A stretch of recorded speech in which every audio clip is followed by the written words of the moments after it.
Hello, good evening, everyone. My name is Tavle Joshua, and the registrar of the Institute of Global Peace and Conflict Management.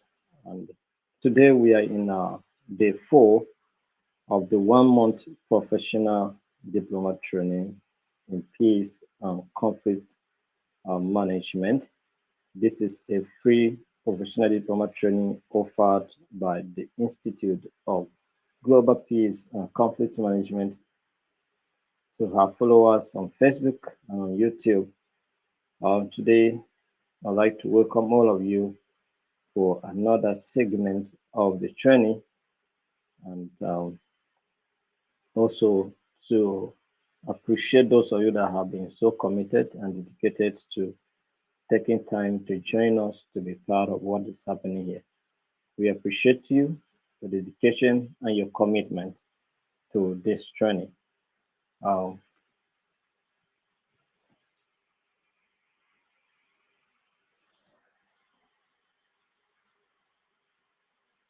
so your efforts are quite commendable, and we welcome all of you for today's training.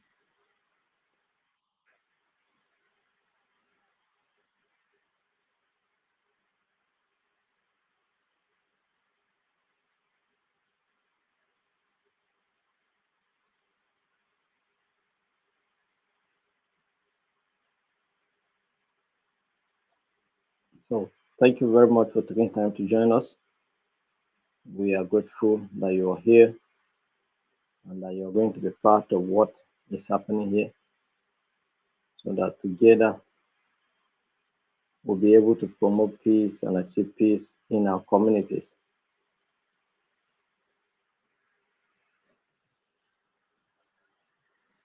All right, so today we're going to look at a lot of things because we'll be looking at uh, several issues that has to do with conflict resolution and conflict management, right? And I hope that you are going to follow up and be part of what is going on. So you let us know what you are hearing me saying in the by way of paraphrasing in the comment section, saying what I'm saying, or rather saying what you understand from what I'm saying. So both on YouTube, on Facebook, you can be able to do that. Now you can also do way to share the link with someone, invite them to be part of today's training, or also to be part of this program. We are still at the early stage. Anybody can still join, but by and large, you will have to, also share it with others to also join, and also place it on your wall, inviting them, your followers or your friends on Facebook to also take part in the training. Let them know that it's free and they will not be charged anything. And for those of you that are yet to get your serial number to get your certificate um, on peace and sustainable result will be out today or tomorrow. And then for those of you that are yet to get your serial number to get your certificate on alternative dispute resolution, I want to encourage you not to be frustrated. Just hold on. Our website is holding back, so um, we I will try to generate the serial numbers tonight myself because I asked somebody to generate it for me. I will try to generate them myself today. So let me see what is happening so that I will know what to do so I get the serial number and download your certificate. So, but I want to sincerely welcome all of you for today's training. So today's training, we're going to look at conflict resolution and management. All right. There's a topic I would have loved to treat today, or I was supposed to treat today, but I jump it because I don't want to treat that topic that way. We're talking about conflict analysis. So I don't want to just discuss that topic here theoretically alone and leave. I want to demonstrate how some of those tools are being applied and how you can use those tools to carry out conflict analysis. So I want to demonstrate it by saying by way of maybe writing on the board somewhere. So maybe I will do that training in my office. So that's why I jumped the topic so that we'll do this one today. And let's see what will happen tomorrow. If I'm able to do it in the office tomorrow, we'll do that topic. All right. So conflict prevention and early warning systems is what we are going to look at today as part of conflict resolution and management. So we're looking at Unit 1, conflict prevention and early warning systems. Conflict prevention and early warning systems. So we'll be looking at what is conflict prevention, what are early warning systems, and we'll look at different subtopics under it. We'll look at the importance of conflict prevention. We'll also go ahead to look at early warning indicators. And then, of course, we'll look at preventive diplomacy. Preventive what? Diplomacy. Preventive diplomacy. So are the things we are going to look at today. So if you are just joining us, you can do well to share the link with someone, invite them to be part of today's training. So let's go ahead and look at what's happening here. Now, we talk about conflict prevention. Oh, no. Oh, we can simply say conflict mitigation, right? Mitigating conflict, preventing the occurrence of conflict. So conflict prevention is a process of identifying and addressing potential sources of conflict before they escalate into violence or open hostility. So there are some issues that may possess certain level of threat to peace. So you have to identify those potential issues, those potential sources of conflict, and address them before the conflict even start in the first place. Do you understand? There are some of these conflicts that are preventable. Like for instance, now people are making noise that we want to go to the street and protest for bad governance. So this kind of notice or protest, certain steps can be taken to prevent the occurrence of that protest, considering the fact that protest in this country is not always peaceful. So no matter how they term it, peaceful protests, once they enter the streets, it's going to be a very, very negative one.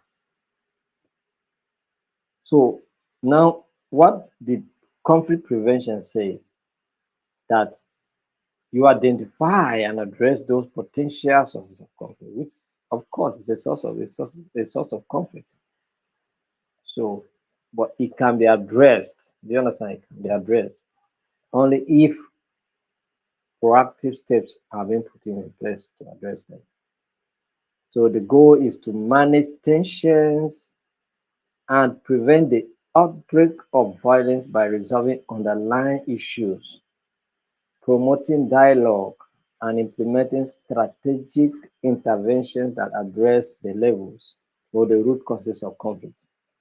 You understand? So whenever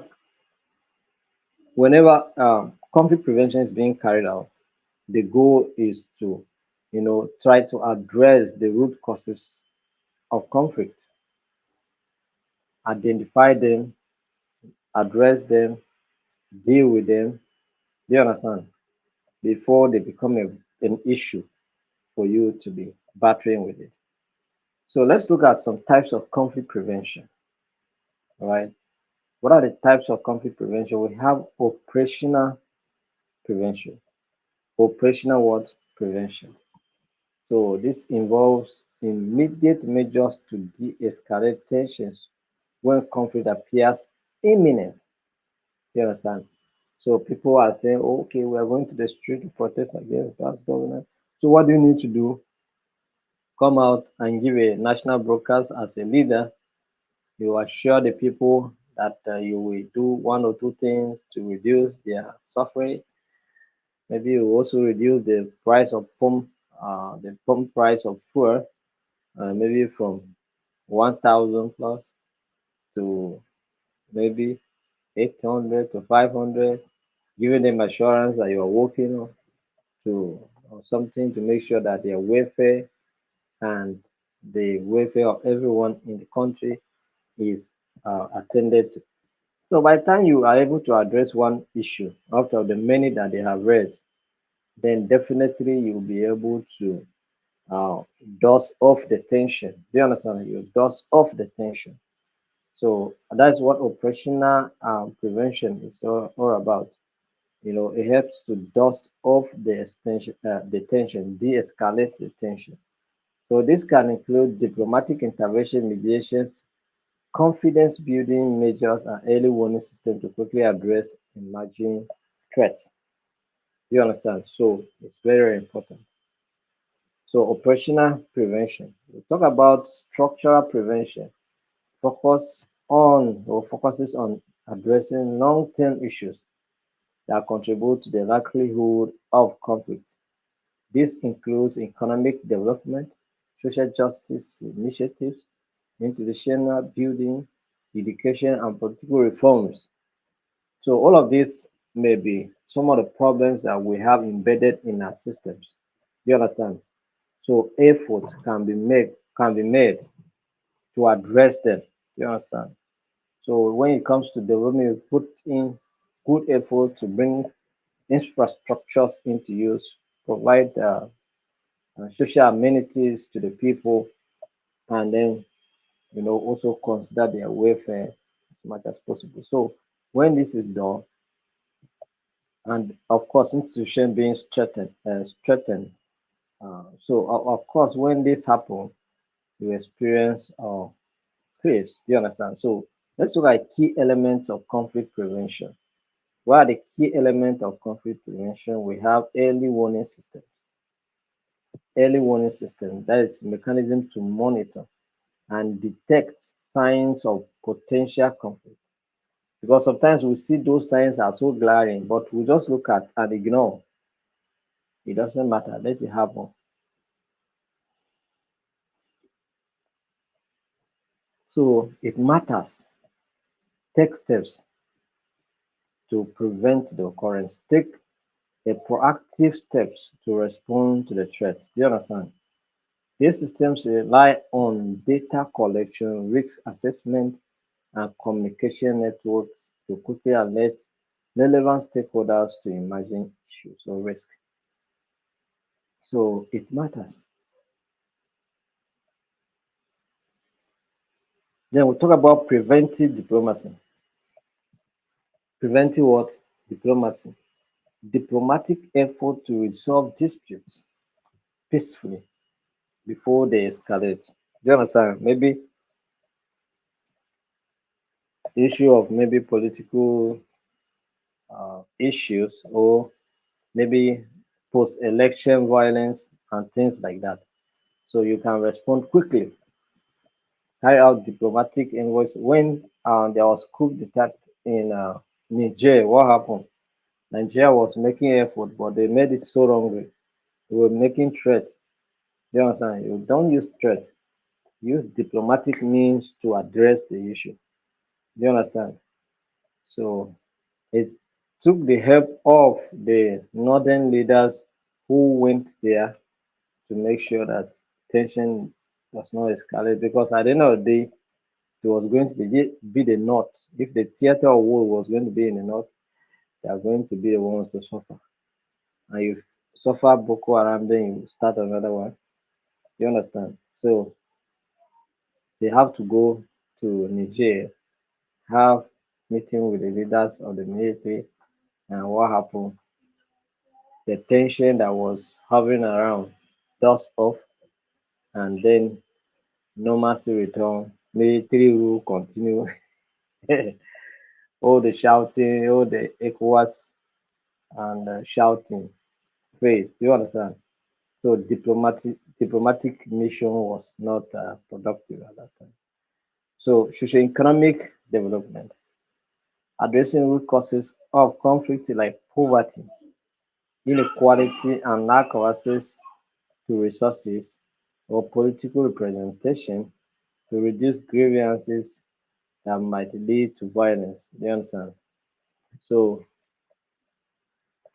economic activities must be in place, provide job opportunities, provide access to finance that people can get money to go and start their own businesses, right? So make jobs available so that young people can get jobs and be engaged. Empower young people with skills. Do you understand? So all of this matters. So talk about institution building and good governance. So you have to establishing fair, transparent, and responsive institutions that uphold the rule of law, protect human rights, and promote accountability to prevent conflicts stemming from injustice, corruption, and weak governance. Do you understand?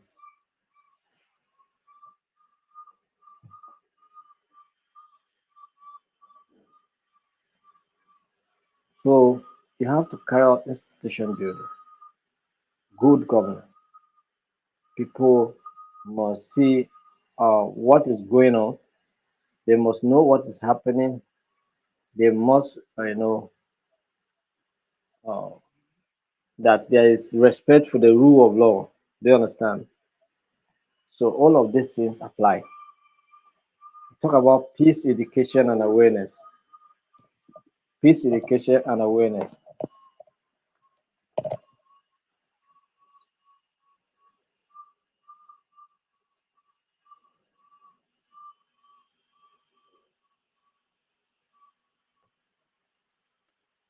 So talk about peace education and awareness is also one aspect to to promote tolerance in the conflict resolution skills and social cohesion. Do you understand? Helping communities manage uh, differences. Do you understand? So peace education, like those of you that did peace education program,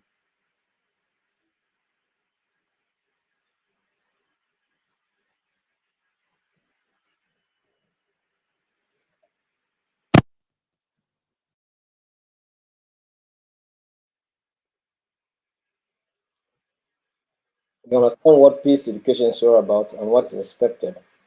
So programs that promote tolerance, conflict resolutions, and social cohesion can be carried out. You understand?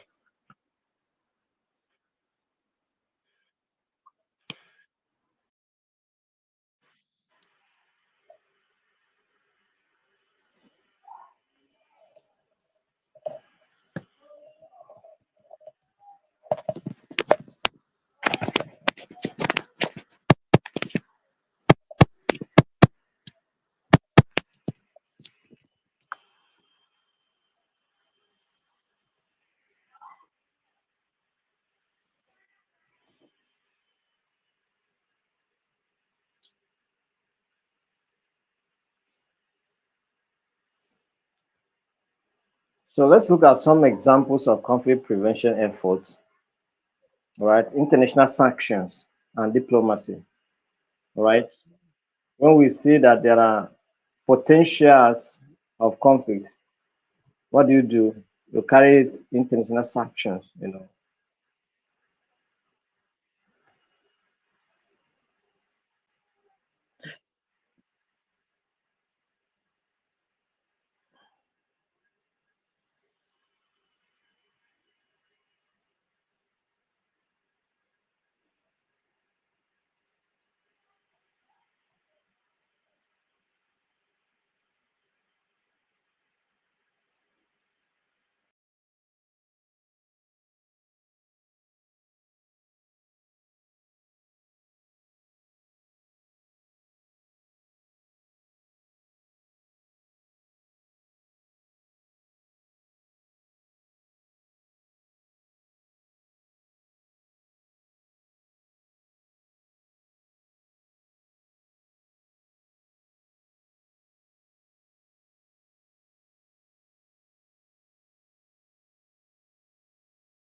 So we'll talk about the issue of international sanctions, like okay, the United Nations or America sanctioning Russia, sanctioning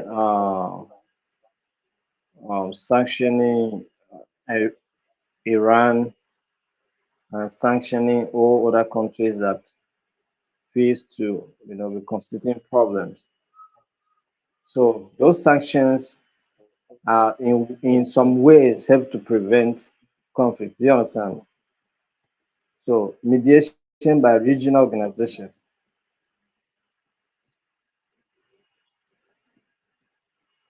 So mediation by regional organizations, for example, the African Union or Asian Association of Southeastern Asian Nations often step in to mediate in regional conflicts.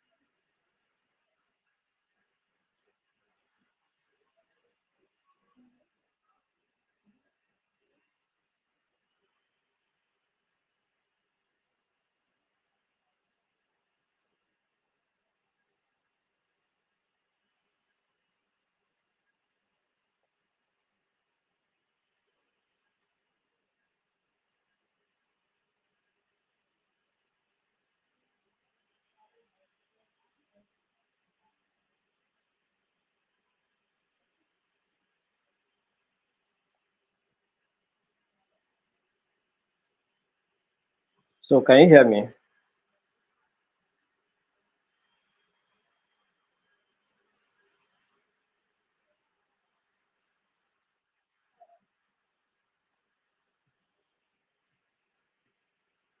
So we'll talk about development programs by international organizations, the UN, World Bank, and other works to address poverty and inequality through projects that create economic opportunities.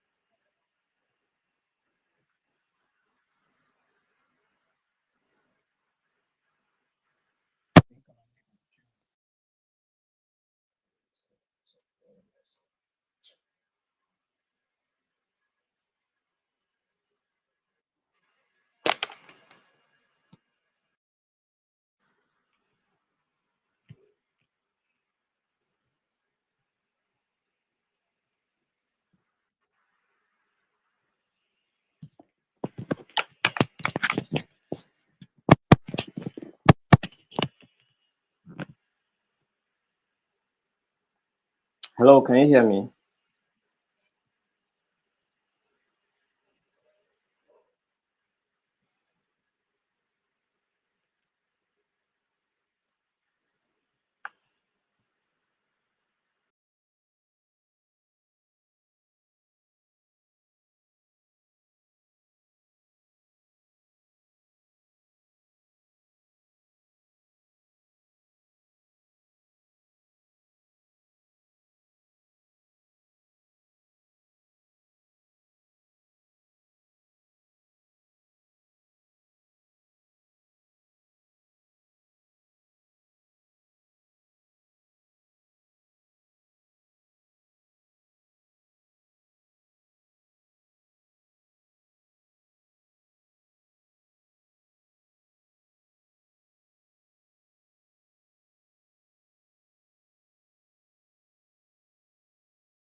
So let's look at some benefits of conflict prevention. Benefits of conflict prevention: preventing, you know, conflict saves lives, reduces economic and social disruptions, right, and avoid the high cost of post-conflict reconstruction, because to rebuild is not always easy. To destroy is easy, but to rebuild is a problem. They take billions of currencies to rebuild, and even where such money is available, it makes life so difficult because recovery is not always fast. Recovery is always slow.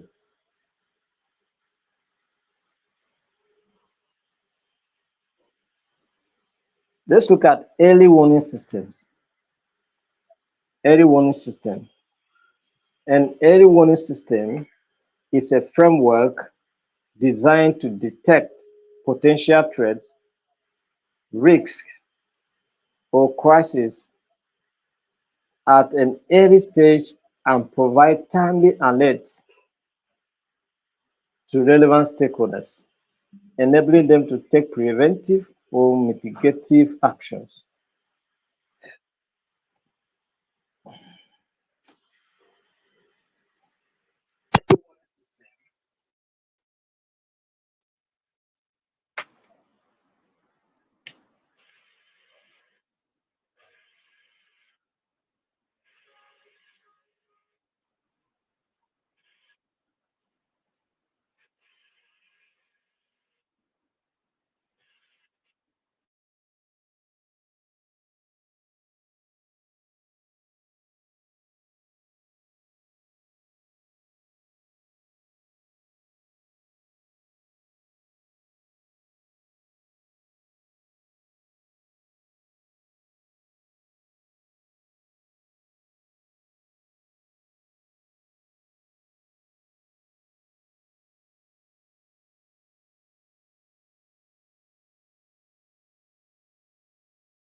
All right, can you hear me? I'm trying to battle with some network issues here. It's affecting my communication. So it's affecting, it's echoing, and then it's just frustrating my progress. So, but let's look at an early warning system. So, early warning system is a framework designed to detect potential threats, risk, or crisis at an early stage and provide timely alerts to relevant stakeholders, enabling them to take preventive or mitigative actions. So, in the context of conflict, an early warning system monitors indicators of instability and escalating tensions.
So core components of early warning system. Let's look at some core components of early warning system. One, data collection and monitoring. All right. So for you to be able to have information on early warning system on potential threats that can challenge peaceful coexistence or that challenge the peace of an area, you must have data. You must have relevant data available for you to be able to carry out your activities. So early warning systems collect data from various sources, including political, social, economic, and environmental indicators that might signal rising tension. So any of these can be a potential source of conflict. Do you understand? Any of these can be a potential source of conflict. So these sources can range from government reports and news media to satellite imagery, social media analysis, and community-based intelligence. You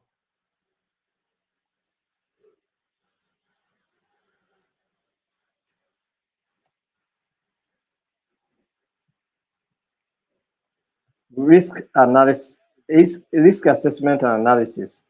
So early warning systems uses analytical models and risk assessment to interpret the data, looking for patterns that suggest an increasing likelihood of conflict. So the data you collected, you carry out an assessment and an analysis of that data to determine if there's any potential source of conflict. Do you understand? So, and in case you identify anyone, you address it.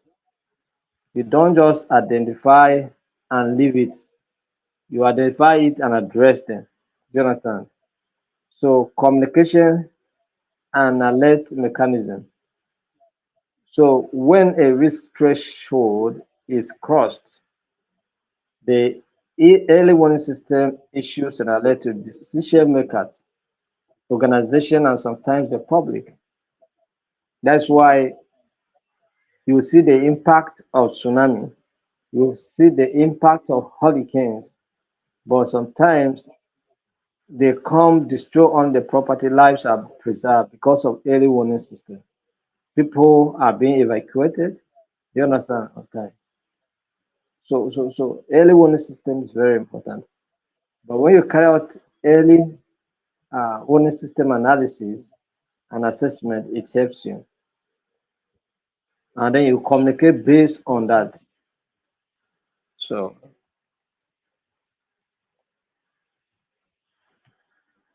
response and preparedness.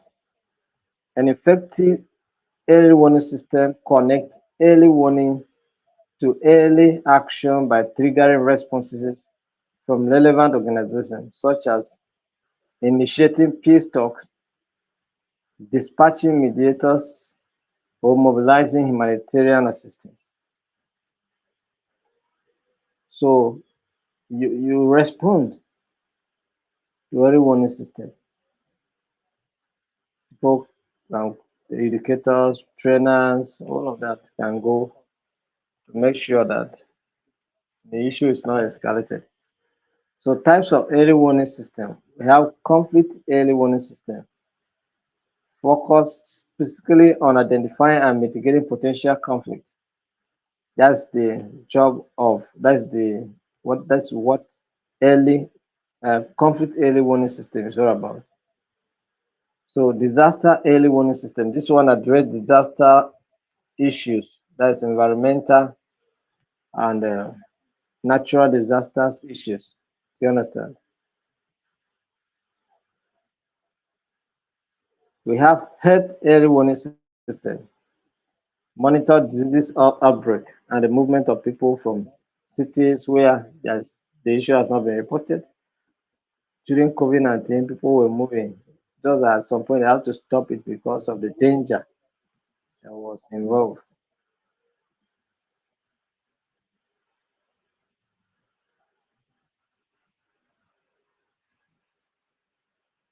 So let's look at some of the examples of conflict early warning system.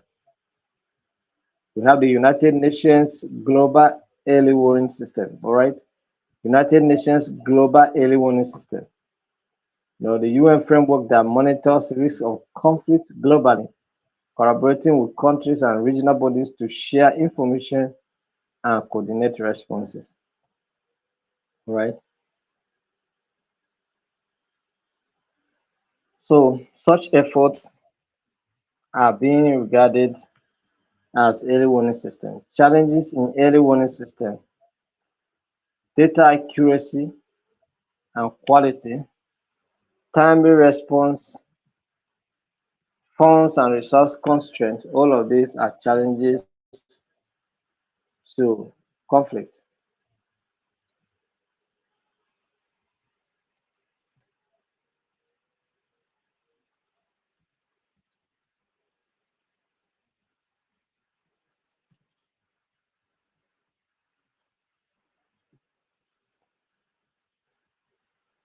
I think we need to pause this trading here. We'll continue from where we stopped today by tomorrow because it's affecting me. I cannot just continue. I'm speaking and I'm hearing. I'm listening back, so it's affecting my progress. The more I speak, the more I hear myself, so it's affecting my flow. It's affecting my progress. So I'm having the feelings that we should stop this training here today. We'll continue tomorrow from where I stop because it's affecting me and it's quite frustrating.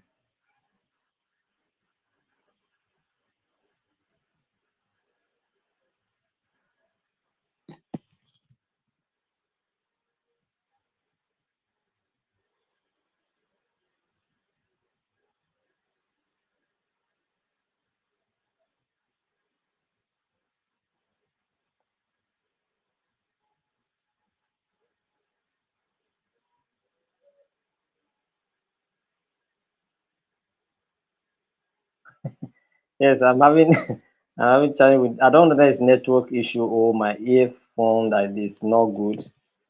I don't know what is the challenge. Maybe tomorrow I'll get a new earphone to see whether there will be an improvement.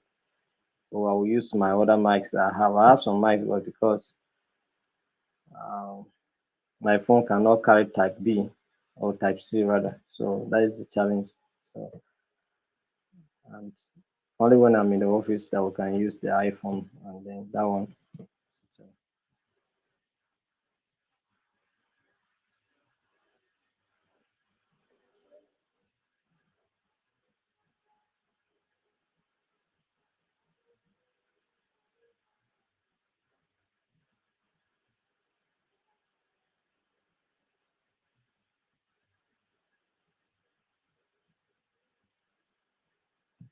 So let's see tomorrow, please. You people should bear with me, please. Let's see tomorrow. We'll do that tomorrow. We'll continue from where we stop tomorrow. Because I'm not just going. It's affecting my head, breaking my head.